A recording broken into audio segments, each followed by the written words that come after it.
obboleessa koo sittiin himaa haalli garii namaan deema findaa gatiin bakka jirtu imaammadhu gara guddinaatti yookiin hojjadhu yookiin baradhu lameen irraa tokko filadhu musluufumarraa fagaadhu. Ana keenyatti hojiiwwan bal'aa hojjetamaa jiru.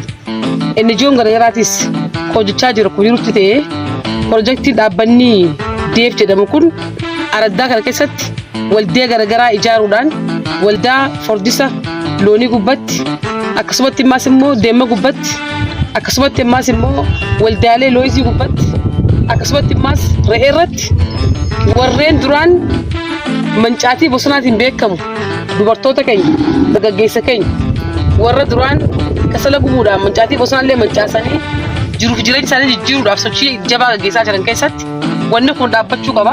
Carraa hojiilee uumuu qabna kan jedhan ilaaluudhaan akka bosonni mancaani bosonni akkanii fi itti fufu. Kanaaf immaas immoo isaaniifillee carraa hojii uumuudhaan carraan hojii dhaabbataadhaa sanaaf jiraachuu qaba kan jedhan waldaa garaagaraa ijaaree jira jechuudha. Dhugaa dubbachuudhaaf waldaan kun furdisa loonii osoo hin ta'in karree osoo hin ta'in maallaqallee kaashillee qofa 300 ol kan qabu. 300 jechuun hundi keessanii beektan jechuudha. Waldaan kun jiruuf jireenya isaa fooyyessuu keessatti waldaa fakkeenyummaa gaarii qabu jechuudha. Fakkeenyummaa gaarii qabaatee ifillee jijjiiree nama biraallee jijjiiruudhaaf qophaa'ummaa cimaa kan qabu haala mijaa'aa kan uumeef dhaabbata kan ta'uu isaatiif maqaa kiyyaa fi maqaa bulchiinsaa aanaa falisiin sirta akka dhaabaa kan silaa galteeffatan hin barbaadu jechuudha.